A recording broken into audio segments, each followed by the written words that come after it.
I'm Ethan, 34 years old. I discovered my own parents, the two people who were supposed to protect me, had been systematically stealing from me my entire adult life, turning my financial future into a ticking time bomb. Before I tell you about the moment I confronted them with a single folder that shattered their world, please let me know where you're watching from in the comments below. It's always good to know you're not alone. For me, the beginning of the end started on a Tuesday. It was just another day, gray and overcast in Ohio, the kind of day that promises little and usually delivers even less. I worked as a financial analyst at a mid-sized firm downtown. I wasn't a superstar, just competent, quiet, and reliably thorough. For the past year, I'd been the lead analyst on the McGowan account, a complex portfolio I'd untangled and made profitable. It was my project, and it was the reason I was up for a promotion to senior analyst, a position I'd been working toward for 3 solid years. It meant a corner office, or at least a cubicle with a window, and a pay raise that would finally let me seriously save for a down payment on a house. I walked into my boss's office, a man named Henderson, feeling a quiet confidence. I'd rehearsed my thank you speech in my head. He didn't ask me to sit. That was the first crack in the perfect facade of my day. "Ethan," he said, his eyes fixed on a manila folder on his desk, completely avoiding mine. He had a nervous habit of tapping his pen, and right then it was tapping against the wood like a tiny, anxious drum. "Regarding the senior analyst position, we've decided to go in a different direction." The hum of confidence died, replaced by a deafening silence in my ears. "Oh," I managed, my voice sounding distant. "I see. Can I ask why?" I thought the McGowan account's performance was... "Your performance is excellent, Ethan. Top-notch," he cut in, finally looking up. His eyes were full of that corporate pity. I'd grown to despise a look that says, "This is going to hurt me more than it hurts you," which is always a lie. "Look, this is awkward." During the final vetting process, a flag came up. A major red flag on your personal credit report. The position requires a high level of financial integrity, a security clearance of sorts, and well, your numbers are a disaster. I'm sorry, my hands are tied. A disaster? The word didn't register. A hot wave of shame washed over me, so intense it was dizzying. It's a unique kind of humiliation, being accused of something you know you didn't do. I wanted to defend myself, to shout that there must be a mistake, but my throat closed up. I just stood there nodding like an idiot as he mumbled something about other opportunities down the line. I walked out of his office in a daze, the muffled sound of office chatter seeming to mock me. That weekend was my mom's birthday, which meant the obligatory family gathering. My family consisted of my parents, Charles, and Margaret, my older brother Jake, and my younger sister Emily. To them, I was steady Ethan, the reliable one, the boring one, the one who always showed up. Always helped out when they needed a loan and never caused any trouble. The party was at their house, the house I grew up in. The air was thick with the smell of my mom's pot roast and forced cheer. My dad, Charles, clapped me on the back, his expensive Swiss watch glinting under the light. "There he is, the money."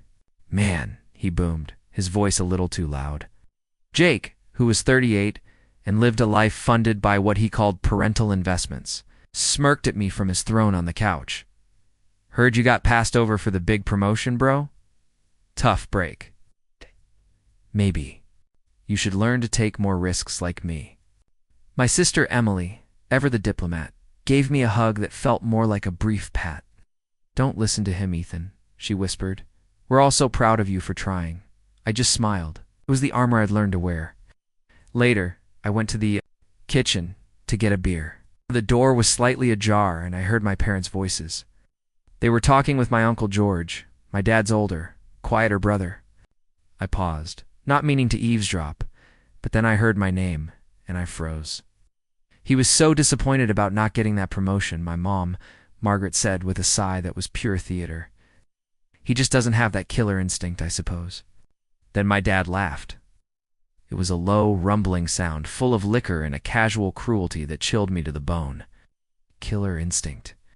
He's too stupid to realize we've been stealing from him for years, he slurred. just loud enough for me to hear. Every single word. His credit is in the toilet because of us. That's why he didn't get the job. He just keeps his head down and works, and we get to enjoy life. God, we raised a fool. My mom giggled, a light tinkling sound that had always sounded like music to me. Now it sounded like breaking glass. Charles, don't be so mean.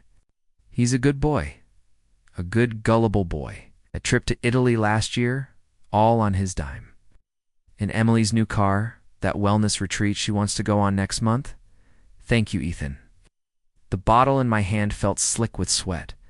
My heart wasn't racing. It just stopped. It was like the world narrowed to a single dark tunnel. At the end of it were the voices of my own parents, casually dissecting my life and laughing. I backed away from the door without a sound. I walked through the living room, past my gearing brother and my smiling sister, their faces now looking grotesque and alien. I walked out the front door into the cold night air. On the silent drive home, the rain started to fall, smearing the streetlights into long, blurry streaks. I didn't turn on the wipers. I just stared ahead, a cold, terrifying clarity forming in my mind. This wasn't just a betrayal. This was a declaration of war. They had no idea I was finally ready to fight back. The night after the party, I didn't sleep. Sleep was an impossible luxury. I just sat in the dark of my small apartment, the city. Lights painting sterile stripes across the floor, and let the numbness wash over me. The anger I expected to feel, that righteous cinematic rage, wasn't there. In its place was a hollow, echoing void. My dad's words, "We raised a fool," played on a loop in my head, each repetition chipping away at my sense of self. Had I been a fool? For my whole life, I'd accepted the family dynamic as an unchangeable law of nature. Jake was the golden child, the charismatic screw-up who could do no wrong, even when he failed at everything he tried. Emily was the princess, doted on and delicate, her every whim catered to with a gentle sigh and an open wallet. Apparently, and I was Ethan, the workhorse, the background character in my own family's story. The steady foundation they all stood on, never realizing they were drilling holes in it all along. I always thought their preference for my siblings was just how things were, a quirk of parental affection. I never imagined it was rooted in such profound, malicious contempt. The next morning, fueled by a pot of coffee so strong it made my hands shake, I sat down at my computer. As a financial analyst, I looked at numbers all day. I could find meaning in the complex dance of debits and credits, but I had never, ever wanted to look at a set of numbers less than my own. My fingers hovered over the keyboard before I finally logged into a major credit monitoring service. The page loaded. Progress bar felt like a fuse burning down. Then the screen popped into focus, and the breath caught in my throat. It wasn't just bad. It was a post-apocalyptic wasteland. My credit score, which I'd painstakingly kept near 800, was a shocking 582, a score that screamed irresponsible, higher risk, failure. And then I saw the list of accounts under my name. My heart hammered against my ribs. There were 3 credit cards I'd never heard of. One from Capital One, one from Chase, one from Discover. Each one was a gaping wound of debt, all maxed out. The total was over $50,000. My hands trembling, I clicked on the transaction history for one of them. The page was a litany of my family's greatest hits, a highlight reel of their lives, paid for by mine.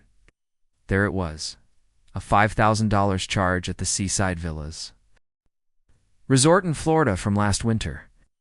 I remembered that trip vividly. They had all gone a last-minute family getaway. I couldn't go because of a major deadline on the McGowan account. It sent me a postcard, a picture of a perfect white sand beach. "Wish you were here," it said in my mom's looping script. Underneath, she had added, "Jake needed a break. Poor thing. He's been so stressed." I felt a bitter laugh escape my lips. He'd needed a break, and I had unknowingly footed the bill. I kept scrolling. Another charge, $2,500 at a high-end electronics store. That lined up perfectly with the massive 75-inch 4K flat-screen TV my dad had bragged about getting for the Super Bowl. He clapped me on the back and told me, "Son, I got a killer deal. You've got to know how to play the game." He was playing a game, all right. I just didn't know I was the prize. Then I saw it, a recurring charge that made my stomach clench. A monthly payment of $650 to Lexus Financial Services. I scrolled back. It had been happening for 2 years. 2 years. I did the math in my head, my analyst brain taking over for a second to shield me from the emotion. $15,600. I pulled up my sister Emily's Instagram on my phone, my thumb swiping numbly through her curated life, and there it was. A photo of her from 2 years ago, beaming in front of a brand new white Lexus, a giant red bow on the hood like a bloody wound. The caption was almost comically cruel. My parents are the most generous people in the world. I'm so lucky to have a family that supports my dreams. Hashtag blessed. Hashtag new car. Hashtag family first. Hashtag best parents ever. I leaned back in my chair, the computer screen blurring in front of me. Each transaction was a memory, a moment where I'd felt a pang of being left out, a twinge of being overlooked, but had brushed it off as me being too sensitive. Now those moments were reframed, painted in the ugly, glaring colors of calculated theft and deep-seated deceit. They hadn't just stolen my money. They had stolen my memories, twisting them into something sick and parasitic. They had made me a stranger in my own life. I knew I couldn't do this alone. My hands were shaking too hard to even hold my coffee mug steady. I tried to go online to dispute one of the charges, as a formality. I was met with a brick wall of automated systems. Please enter the 3-digit security code on the back of your card. Please answer your security question. What was the name of your first pet? I didn't have the card. I didn't know the answers.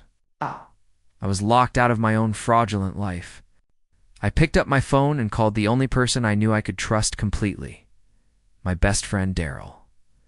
Daryl and I had been friends since our freshman year of college. He was the opposite of me in many ways, loud, opinionated, and had a built-in BS detector that was second to none. He picked up on the second ring. Hey man, burning the midnight oil? I opened my mouth to speak, but no words came out, just a choked, ragged sound, the noise of a man breaking. Ethan, you there? What's wrong? His voice sharpened instantly. With concern. They've been stealing from me, Daryl finally whispered, the words feeling like shards of glass in my throat. All of them, my whole life. There was a moment of charged silence on the other end of the line, and then a string of curses that was both eloquent and deeply satisfying. I knew it. I finally growled, his voice a low rumble of vindicated fury. I freaking knew it, Ethan. I've been telling you for a decade. Remember that time your dad borrowed $5,000 for that can't-miss real estate investment that went bust? I told you it smelled wrong. Remember when Emily needed help with her rent for that ridiculously expensive downtown apartment because her roommate bailed? I told you to get it in writing, he sighed, a heavy, frustrated sound. Man, I'm sorry. I should have pushed you harder. What did you find? I spent the next hour walking him through everything, my voice flat and robotic as I listed off the cards, the debts, the vacations, the car. Daryl didn't interrupt. He just listened, the occasional sharp intake of breath the only sound on his end. When I was done, the silence stretched for a moment. Okay, he said, his voice now calm and dangerously focused. Okay, Ethan, this is a 5-alarm fire, but we're going to put it out. First things first, you need to call all 3 credit bureaus Experian, TransUnion, Equifax, and put a fraud alert and a credit freeze on your file right now. It stops them from opening anything else. Then you need to print everything. Every statement, every transaction, every web page. We need a paper trail so thick it'll choke a horse. What's the point, Daryl? I asked, the hopelessness creeping back in like a cold tide. I confront them. They'll deny it. They'll gaslight me. They'll turn it around and make me the bad guy, an ungrateful son who's tearing the family apart over a little money. No, Daryl said, his voice firm as bedrock. First, this isn't a little money. This is grand larceny. Second, you're not going to just confront them. You're going to bury them. This isn't a family argument, Ethan. This is a crime, and we're going to treat it like one. Don't just check the credit cards, man. Check for loans, car loans, personal loans, anything. They got this bold. There's no telling how deep it goes. His certainty was an anchor in my sea of confusion and shame. For the first time in days, I felt a flicker of something other than despair. It was a cold, hard ember of anger, and Daryl was fanning it into a flame. That night, I did as he said. I sat at my dining table, the printer humming relentlessly. As it spat out page after page of my family's betrayal, the pile grew into a small mountain of evidence, a monument to their greed. With every page, I felt a layer of my old self, the compliant, quiet, accommodating Ethan, being burned away. I was so focused on the credit cards that I almost missed it. Following Daryl's advice, I ran a more comprehensive check, one that included loan applications. And there it was, tucked away under the loan section of my full report. My legitimate car loan. My old student loans that I'd paid off years ago, and one other, a commercial business loan. $60,000 commercial business. Loan taken out 18 months ago from Three Rivers Regional Bank. My blood ran cold. This was different. This wasn't a vacation or a TV or even a luxury car. This was a massive, life-altering amount of money. What in God's name had they done? Who had this money? Jake's business opportunities, my dad's investments. I felt a wave of nausea so intense, I had to grip the edge of the table. I stumbled to the bathroom and leaned over the sink, splashing cold water on my face. I looked at my reflection in the mirror.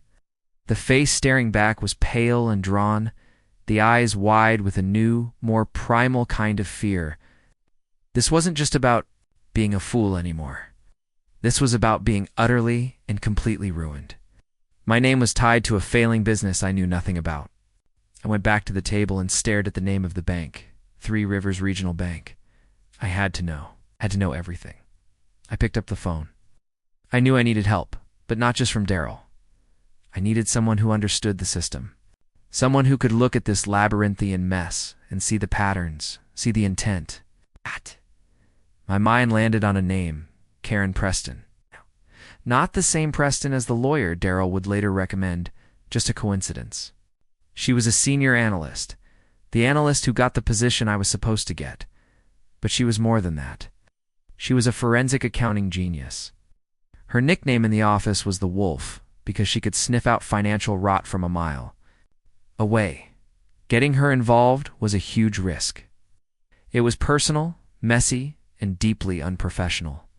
But looking at that $60,000 loan that could bankrupt me and follow me for the rest of my life, I knew I didn't have a choice. This had gone far beyond what I could handle alone. This required a wolf.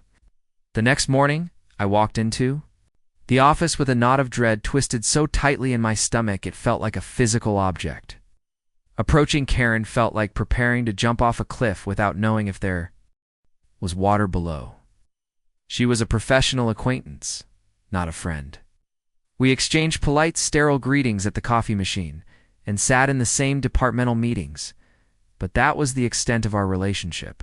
She was in her early 40s, sharp, impeccably dressed, and radiated an aura of intense competence that was both admirable and deeply intimidating. Asking her to wade into my personal dirty laundry felt like a massive, career-ending overstep. I found her at her desk, already laser-focused on a multi-tab spreadsheet that looked like an alien language to most people. For a moment, I almost turned back. Then I thought about that $60,000 loan, and I forced my feet to move forward. "Karen," I said, my voice barely a whisper. She looked up, her expression neutral, but her eyes were sharp, analytical. "They missed nothing. And everything. Okay? You look like you've seen a ghost." I took a deep breath, my heart hammering. "I need your help," I said, the words coming out in a rush. "It's personal, but it requires your professional expertise." I wouldn't be asking if it wasn't the most serious thing that's ever happened to me. She studied my face for a long moment, her head tilted slightly. I could see the mental calculation in her eyes, the weighing of professional boundaries against human curiosity. "This is about the promotion, isn't it?" she asked, her voice softer than I'd ever heard it. "The credit flag." I just nodded, feeling a lump form in my throat. I couldn't speak, she said, after a pause that felt like an eternity. "Let's go to the small conference room. HR isn't in yet. Bring whatever you have." For the next hour, in that sterile, windowless room, I laid it all out.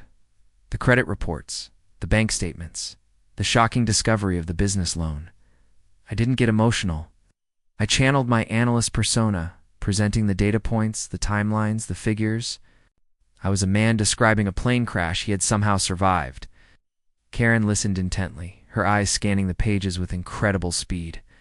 She didn't say a word, just absorbed the information, her expression hardening with every new piece of evidence.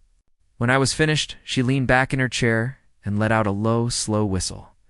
"Wow," she said, her voice a mixture of shock and professional awe. "This isn't just a case of your parents using your credit cards for a vacation, Ethan. This is sophisticated. Look here."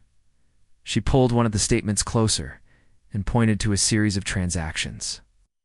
"They're layering, moving small amounts of money between different accounts to make it harder to track. They pay one card off with another, then take a cash advance. This isn't amateur hour. Whoever's driving this has a basic, if sloppy, understanding of how to hide their tracks." Then her eyes landed on the printout for the business loan. She picked it up, her focus narrowing. "This is the big one," she said, her tone grim. "This is the end game. They would have needed to forge your signature on a dozen documents for this. Your social security number, a copy of your driver's license, probably even fake pay stubs. This is major, premeditated fraud, identity theft, pure and simple." She looked at me, her expression deadly serious. "I need to be very clear with you. Ethan, are you prepared for where this road leads? This isn't something that ends with a family argument and a tearful apology over Thanksgiving dinner. This could end with them in jail." Her question hung in the air, heavy and cold. Jail. My own parents. The thought was horrifying, a violation of the natural order of things. But what was the alternative? To let them get away with it? To let them completely destroy the future I had worked so hard to build and then laugh about it over pot roast? "Yes," I said, my voice steadier than I felt. "I am."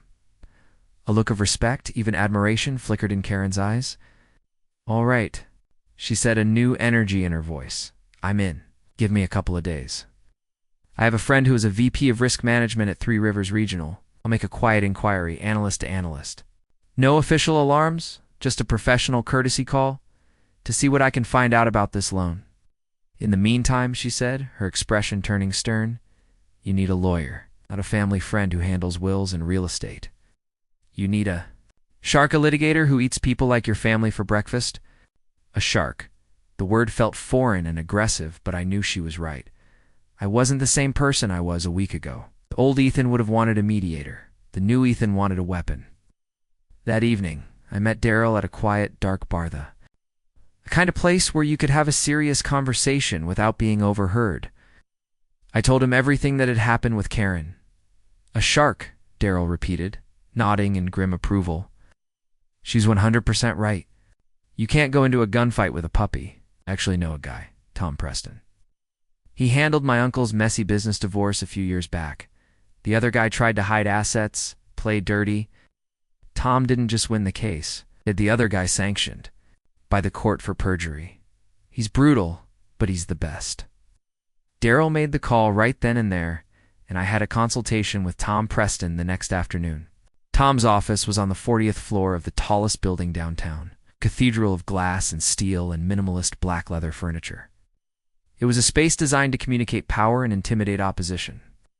Tom himself was in his late 40s, dressed in a suit so perfectly tailored it looked like it was sewn onto him. He had cold, intelligent eyes that seemed to see right through you, assessing your weaknesses. I laid out the same story, the same pile of documents I had shown Karen. He reviewed them in absolute silence, his face an unreadable mask of professional detachment. When he was done, he didn't offer sympathy. He steepled his fingers and looked at me, his gaze piercing. "Before we discuss strategy, I need to know something, Ethan. Are you prepared for this? And I mean really prepared? Are you prepared for your mother to cry on the witness stand and tell a jury you're a cruel, ungrateful son? Are you prepared for your siblings to go on social media and paint you as a monster who is trying to destroy his own family over money? Are you prepared for your extended family to shun you at holidays for the rest of your life?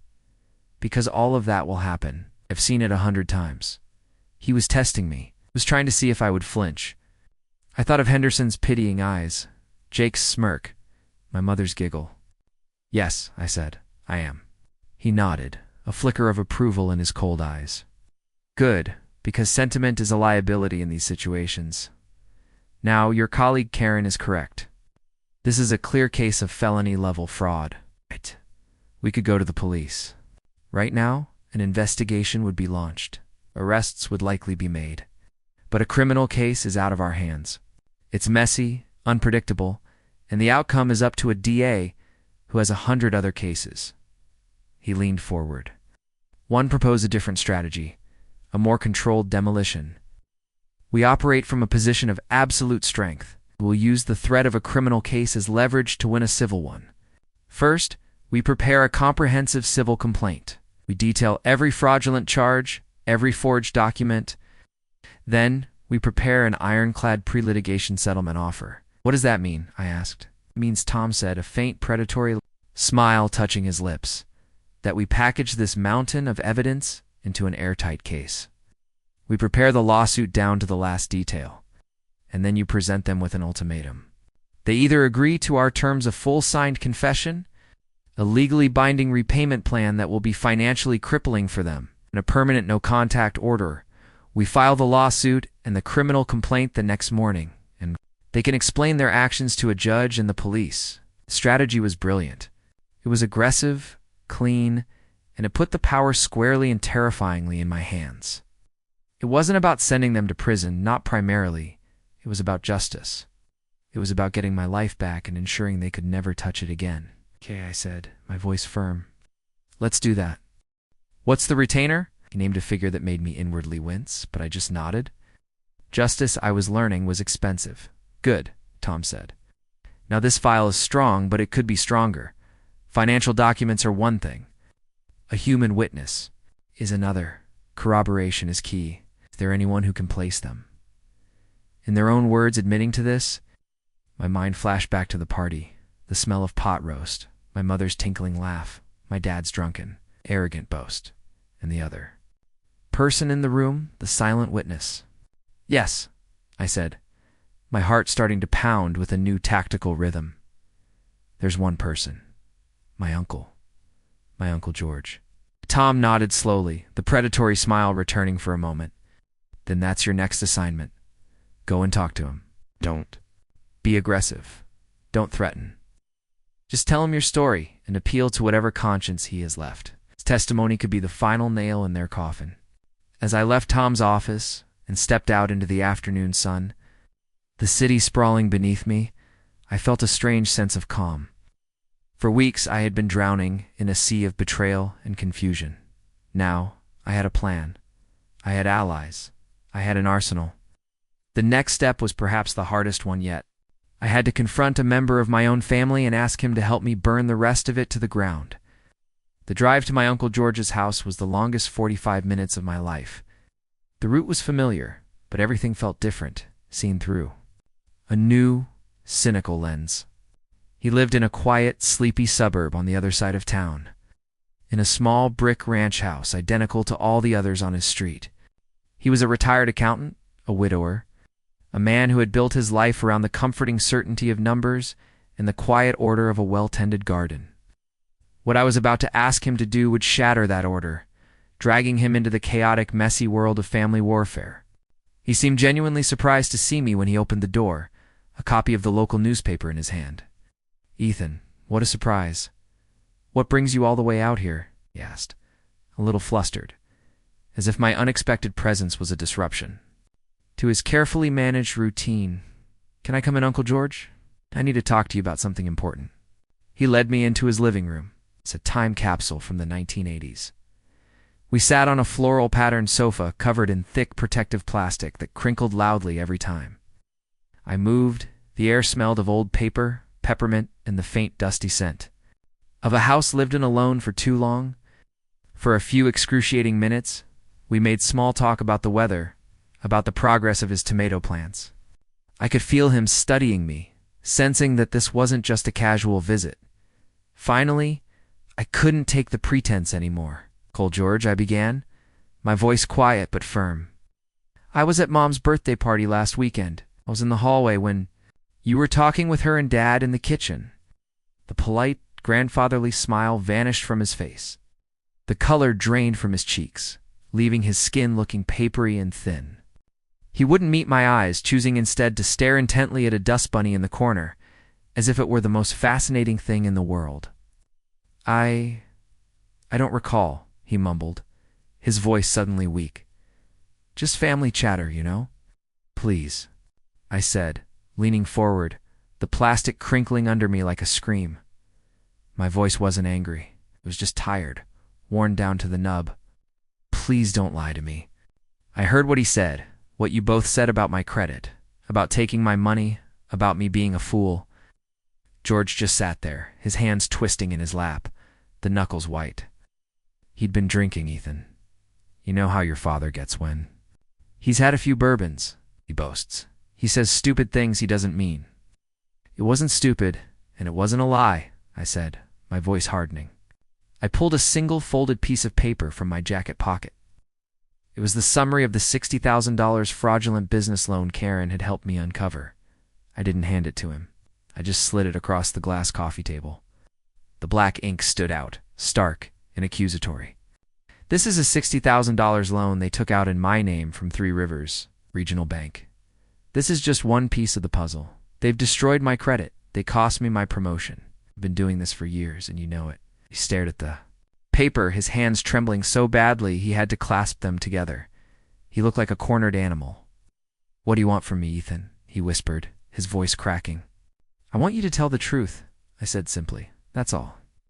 I have a lawyer. He's preparing a case. I'm going to confront them. I just need you to corroborate what you heard. Okay. If it comes to it, I just need you to be a witness to confirm what was. Said in that kitchen, shook his head violently, a look of pure terror on his face. Ethan, you can't ask me to do that. You can't. That's my brother, your father. This would destroy the family. It would be a catastrophe. The family is already Destroyed, I said, my voice now as cold as the glass table between us. It was destroyed a long time ago, and I was just the last one to realize it. Uncle George, I remember when I was a kid, you used to help me with my math homework. Would sit with me for hours. You always told me, Ethan, the numbers don't lie. They always tell the truth if you know how to look at them. Well, the numbers here don't lie. They tell a story of felony fraud and systematic theft. All I'm asking is for you to not lie either. I saw a flicker of something in his eyes and pressed on, a cold, tactical part of my brain taking over.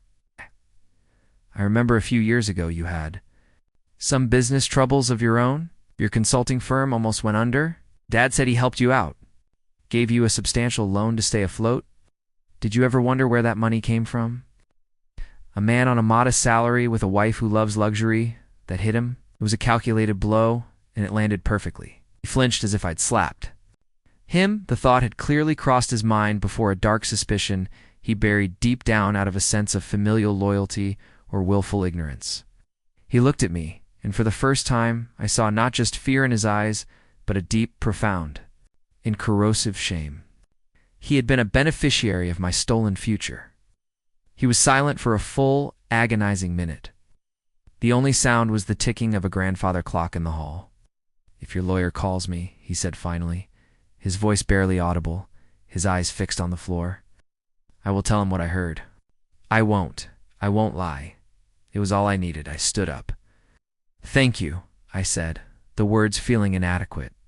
I left him sitting on his plastic-covered sofa in his quiet, orderly house that had just been turned upside down. I didn't feel triumph, just a grim sense of accomplishment. I had my witness. The last piece of the puzzle was in place. That evening, I was at Daryl's apartment, a war room now littered with printouts and legal pads. We were going through the final binder Tom's paralegal had assembled. It was a masterpiece of organized destruction. Every piece of evidence was tabbed, cross-referenced, and summarized.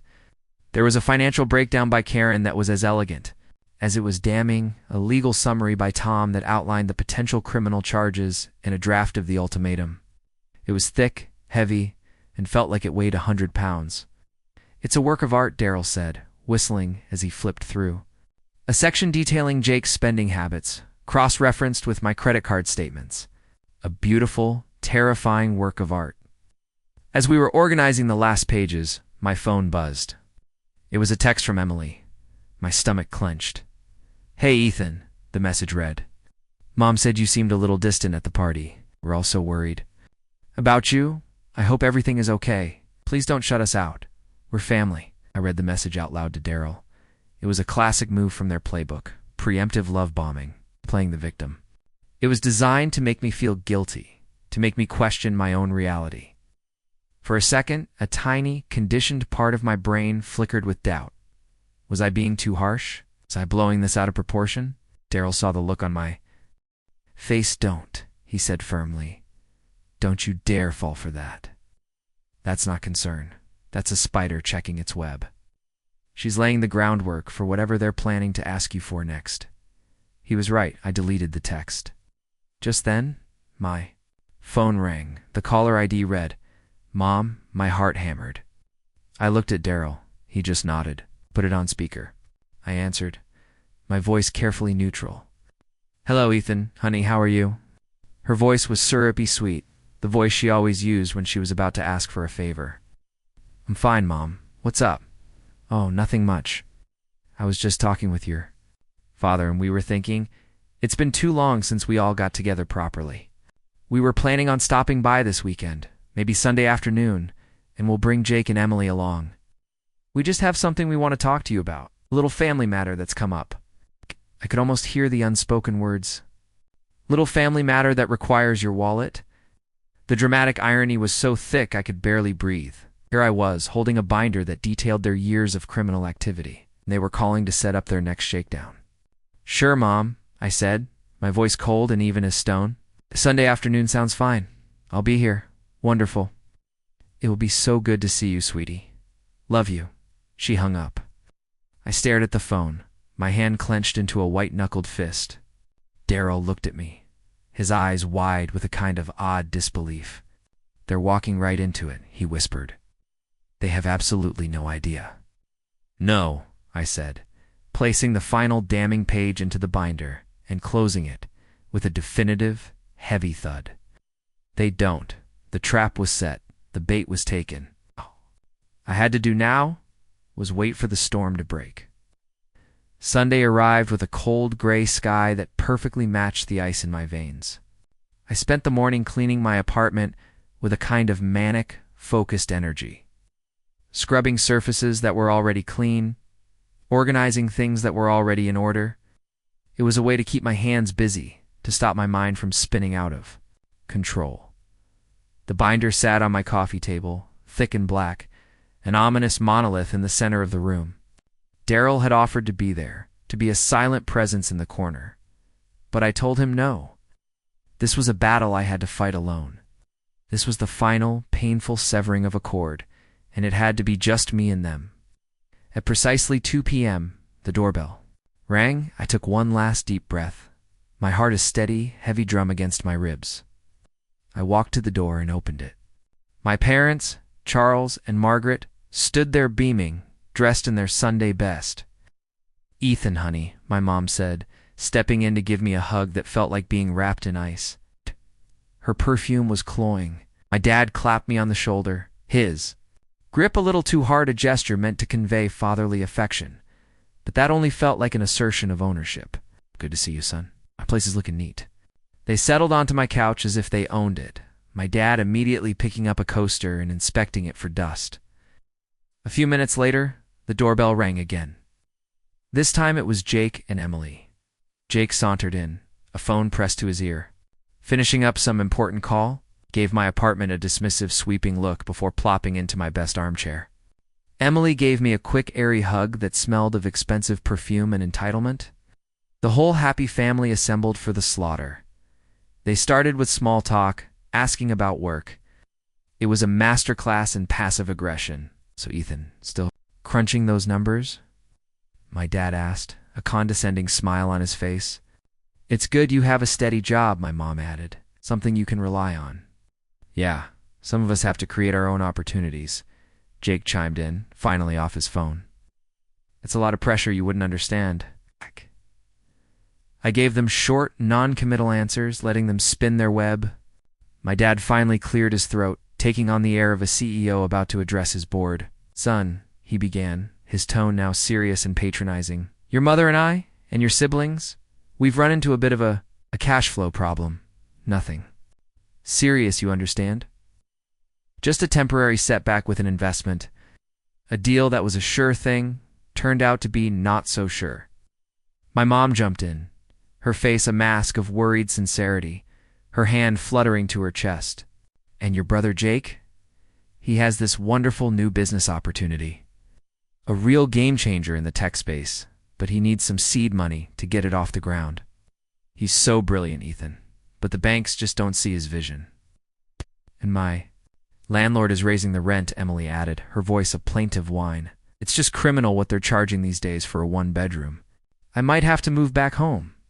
The horror in her voice at this prospect was meant to be my call to action. They went on like this for several minutes, weaving a tapestry of lies and half-truths and manufactured crises, all designed to lead to one inevitable conclusion. They needed money. A lot of it. Finally, Jake, with his trademark impatience, cut to the chase. Look, Ethan, what they're trying to say is, we need about $75,000, he said as casually as if he were asking for the salt. $50,000 for Dad's thing, $25,000 for my startup. We can figure out Ema's rent later, so you'll need to talk to your bank on Monday. $75,000. The audacity of it was so pure, so shameless, it was almost a form of art. I didn't say anything, just stared at them, letting the silence hang in the air, thick and heavy. Well, Emily prompted, a little edge of annoyance in her. Voice, are you going to help your family or not? We don't have all day. I leaned forward slowly, my eyes meeting each of theirs in turn. Is this the little family matter you wanted to discuss? I asked, my voice dangerously quiet. My dad puffed out his chest, a self-satisfied smirk on his face. Yes, family helps family. It's the most important rule. It's time for you to step up and do your part. I see, I said. I reached for the black binder on the coffee table. My movements were slow, deliberate. I placed it in front of them with a soft, definitive thud. Then, let's talk about family matters. A flicker of confusion crossed their faces. It was the first unplanned moment of their performance. My dad, with a dismissive grunt, opened the binder. The first page was a one-page summary prepared by Tom. It listed 3 fraudulent credit cards with the total outstanding debt of $52,841, highlighted in bright yellow. He paled. The smirk vanished. What is this? He stammered, his voice losing. It's confident boom. Keep reading, I said. He flipped the page. It was a detailed breakdown of their trip to Italy with copies of the hotel bills and airline tickets from my stolen credit card statement. My mom, looking over his shoulder, let out a small, sharp gasp. Jake, annoyed, snatched the binder from his father. What is this nonsense? He flipped through the pages faster, his smug expression melting into a mask of slack-jawed disbelief. He saw the receipts for his expensive gadgets, the down payment for his last car, the payments for Emily's. Alexis. This is some kind of joke, right? Jake said, looking up at me, his eyes wide with a dawning horror. You hacked our stuff? What the hell, Ethan? Does it look like I'm joking? Ow. My mom started to cry, not real tears of remorse, but the pathetic, theatrical crocodile tears she always used to get her way. Ethan, how could you? She wailed, her voice thick with fake betrayal. Spying on your own family? We were just borrowing it. We were always going to pay you back when our investments came through. My dad found his voice, and it was full of sputtering, righteous rage. This is a disgusting invasion of privacy. You have no right to this information. This is illegal. I have no right, I repeated. Why? And for the first time, my voice rose, sharp and cracking like a whip. Bill, I have no right. You had no right to open accounts in my name. You had no right to forge my signature. You had no right to destroy my credit, to cost me my career, to steal from me every single day for years, and then stand in your kitchen and mock me for it behind my back. We were just managing your money for you." Dad yelled, his face turning a blotchy, furious red. "You're not smart with it. You're too conservative. You just let it sit in a bank. We were putting it to good use for the family. We're building a legacy." The delusion was so complete, so profound, it almost made me laugh. It was the final, ugly truth. In their minds, they were the heroes of this story. I stood up, looking down at the four of them, a pathetic tableau of greed and denial. "The time for lies is over," I said, my voice now cold as steel, devoid of all emotion. I pulled a single, multi-page document from my jacket pocket, the ultimatum Tom had prepared. "This is a legally binding confession and a repayment agreement. It stipulates that you will repay every single cent you have stolen, which my lawyer has calculated at $187,000.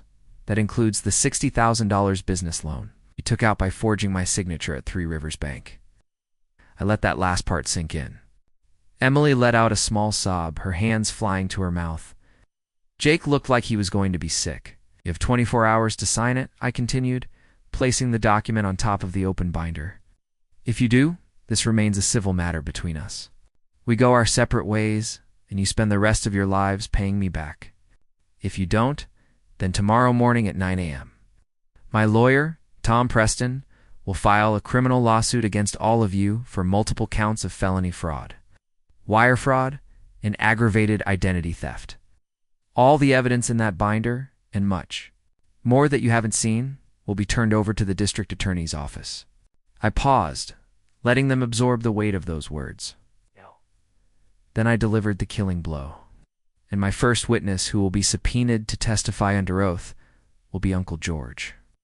He has already given my lawyer a preliminary statement confirming the conversation he had with you at the party. Complete, utter, dead silence. The name Uncle George was the final blow, betrayal from within their own ranks. My dad looked like he had been physically struck. He sagged back into the couch, all the fight gone out of him.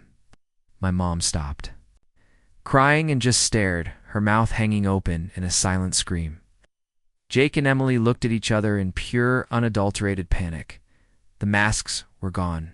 Arrogance, the entitlement, the years of casual cruelty, it all evaporated in an instant, leaving behind for pathetic, terrified people who had just realized their world had come to an end, brought down by the family fool.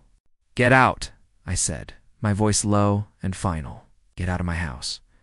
For a moment, nobody moved. They were frozen in their ruin. Then my dad, looking 20 years older than he had an hour ago, slowly, shakily got to his feet. He couldn't even look. At me, he shuffled toward the door, a broken man, followed by my mother, who was now weeping silently, her face a mess. Jake and Emily scrambled after them, not saying a word, their eyes wide with fear. As they walked out, a thought, clear as a bell, came to me, a single line of truth in the wreckage. They didn't raise a fool, they raised a fighter. They just hadn't realized it until it was far, far too late. After they left, an eerie, profound silence descended upon my apartment. It felt like the calm after a hurricane, the air still charged with the ozone of their rage and fear. But the destructive force itself had passed. I didn't feel triumphant. I didn't feel happy. I just felt empty, hollowed out. I walked over to the window and watched as their two cars pulled away from the curb, one after the other, disappearing down the street. It felt like watching a funeral procession for a life I no longer had, for a family that had only ever been an illusion. I collapsed onto the couch where they had just sat, the cushions still warm. I half expected a barrage of angry phone calls, of desperate, pleading texts. I was braced for the next stage of their manipulation. But there was nothing, just a deep, profound silence from their end. That silence was more telling than any shouting match could have been. It was the silence of utter and complete defeat. They knew they were trapped. There were no more moves to make.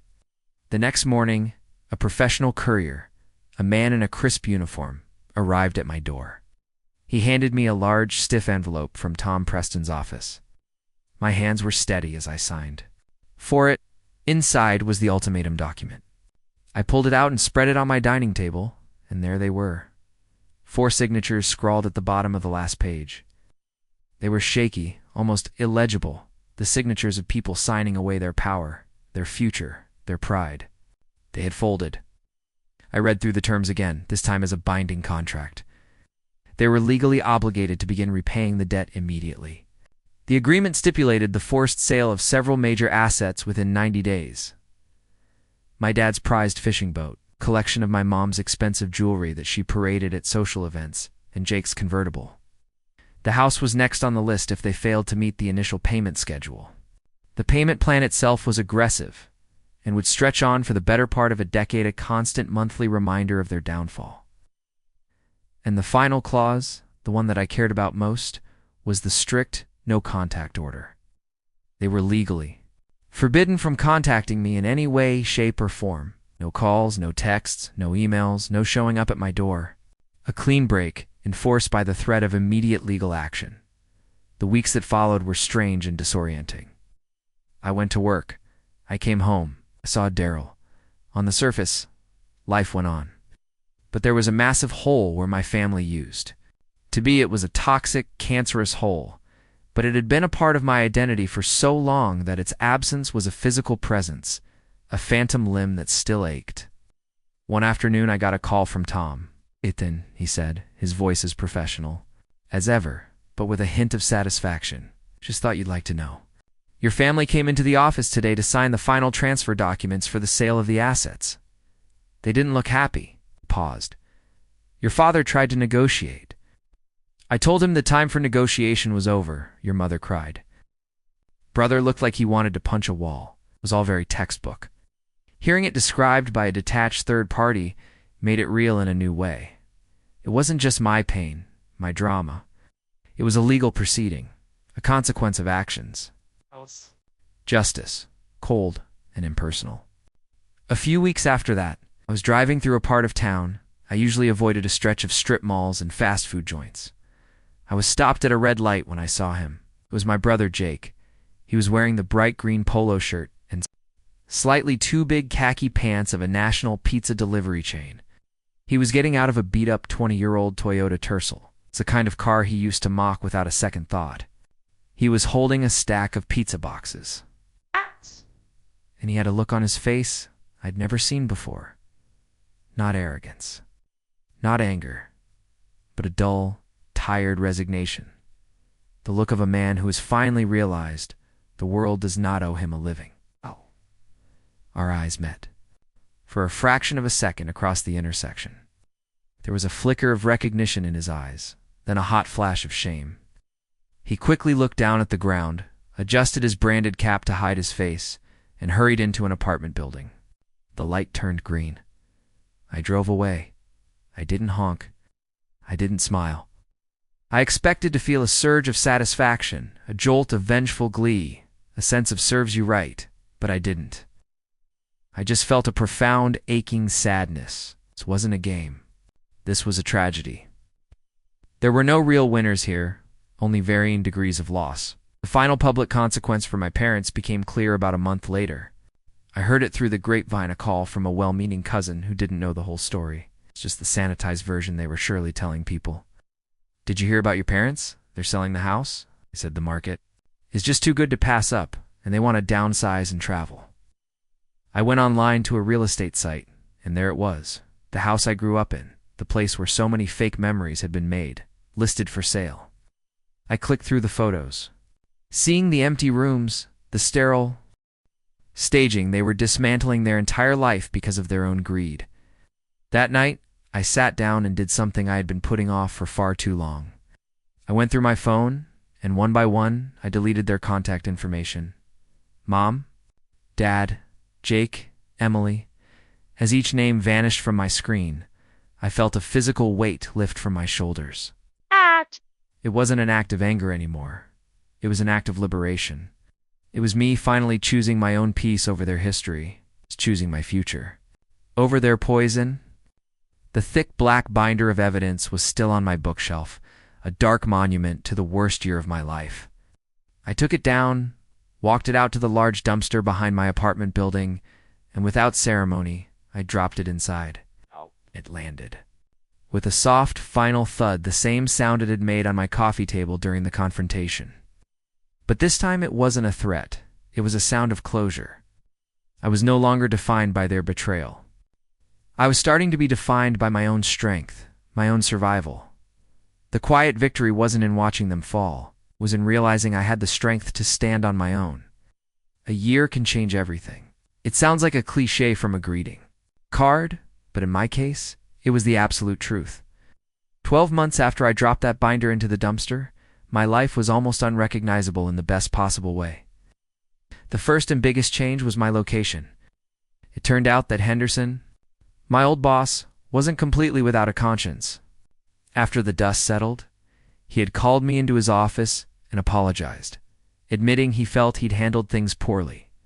As a sort of peace offering, he championed my application for a transfer within the company. The senior analyst position. The same one I had been denied had opened up in our Denver office. With my credit now scrubbed clean and my record stellar, I got it without a problem. Leaving Ohio felt like shedding a skin I had outgrown years ago. I sold most of my furniture, packed my Honda with whatever was left, and drove west for 3 days toward the promise of the mountains. Denver was clean. The air was crisp and thin. The sun seemed brighter, and the jagged peaks of the Rocky Mountains on the horizon were a constant, humbling reminder of how small my old problems, my old life had become. My new job was challenging and rewarding in a way my old one never could have been. My new boss, a woman named Maria, valued my input and trusted my judgment. My colleagues were professional, friendly, and knew nothing of my past. The first time, I was just Ethan, the talented analyst from Ohio, not steady Ethan, the family doormat. An ATM. I was defined by my work and my character, not by a toxic family legacy. But healing wasn't as simple as changing a zip code and a job title. The emotional scars were still there, faint white lines on my psyche. I knew I couldn't just bury the past and pretend it didn't happen. That's what I had done for 34 years, and it had almost destroyed me.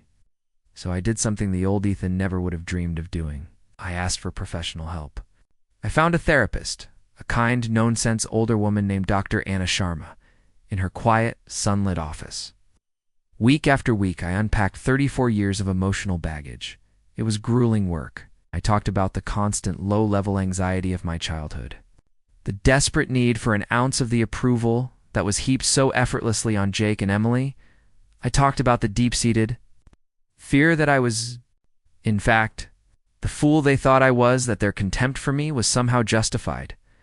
Dr. Sharma didn't give me easy answers or platitudes. She just listened, and she taught me the vocabulary of my own life. Terms like emotional neglect, narcissistic family system, and scapegoat.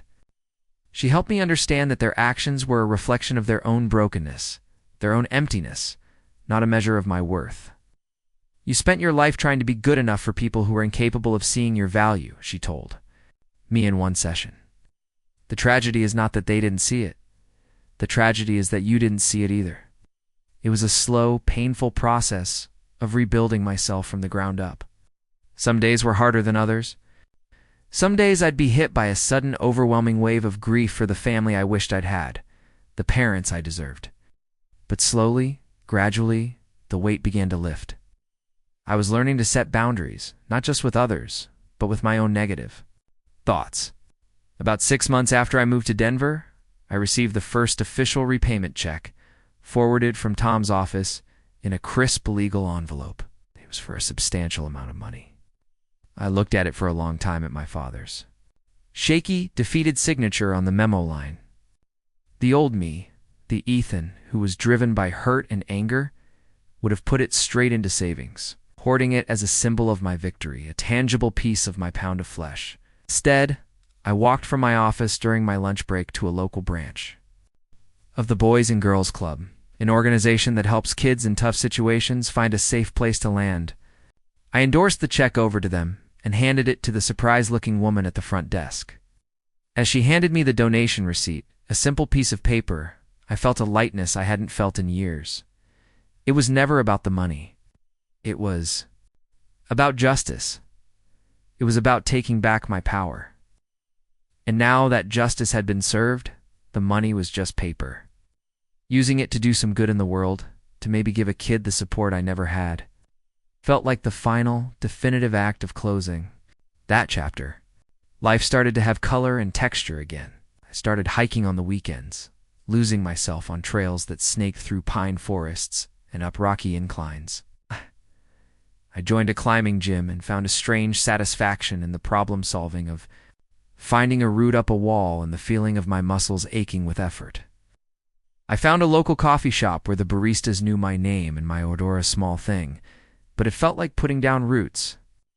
I was building a life, a real one, on my own terms. One evening, Karen, who had become a genuine long-distance friend, was in Denver for a conference. We met for dinner at a bustling downtown restaurant. "You look different," she said, smiling at me over her glass of wine. "I can't put my finger on it. You seem taller."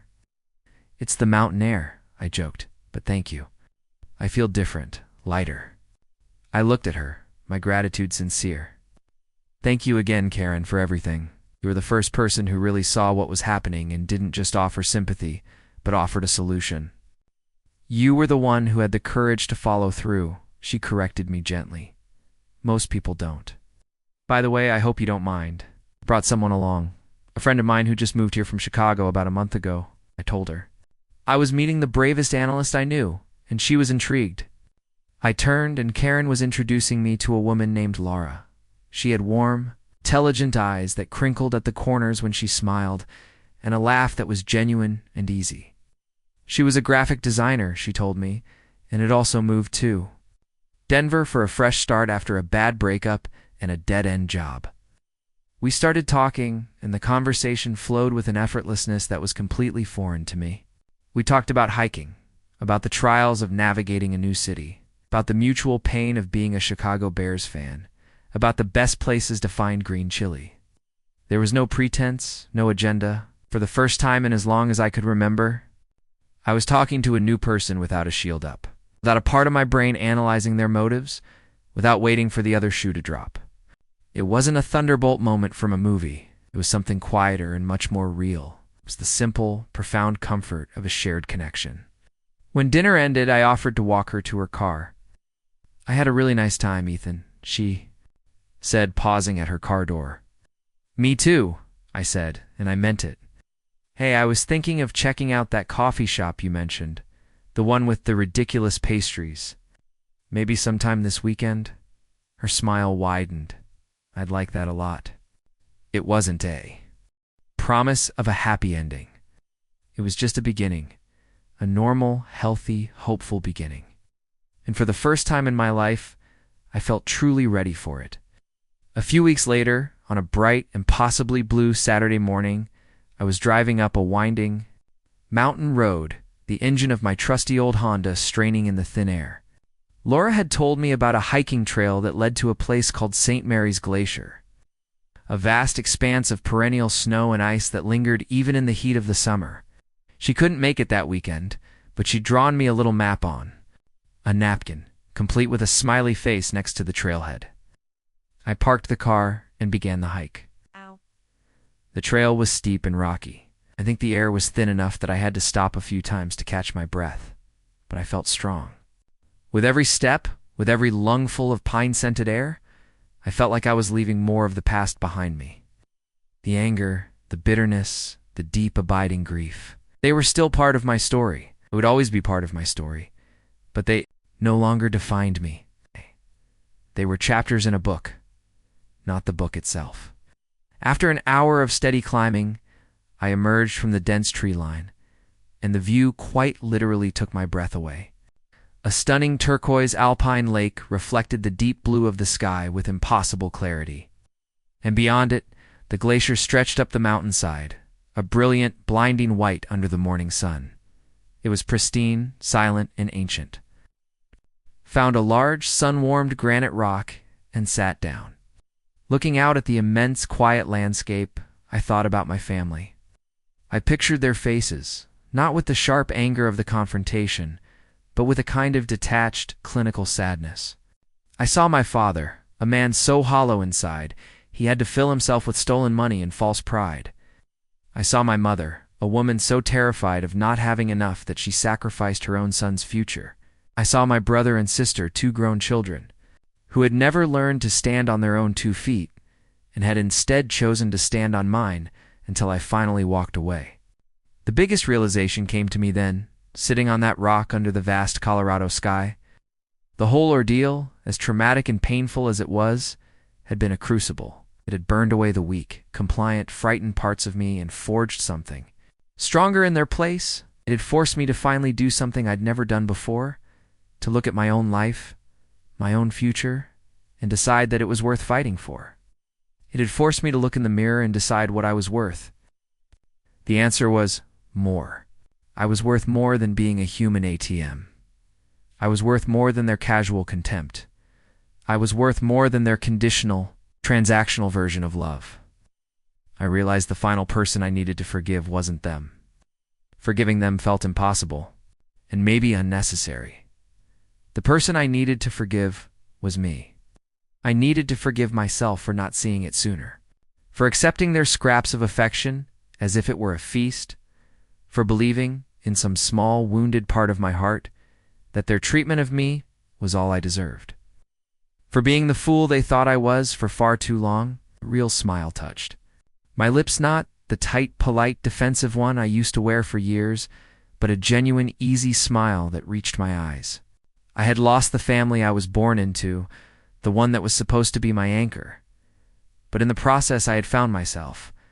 I had learned to be my own anchor, and that was a trade I would make again in a heartbeat. I took a deep breath of the clean, cold mountain air, stood up, and started walking toward the glacier, my boots crunching on the rocky soil. My future stretched out before me, as vast and bright and full of possibility as the open sky. Thank you for listening to my story. I hope it resonated with you in some way. It's a strange and difficult thing when the people who are supposed to love you the most are the ones who hurt you the deepest. Have you ever been in a situation where you had to choose between your family and your own well-being? Share your story in the comments below. I read them all. Don't forget to like this video and subscribe for more stories. It helps more than you know.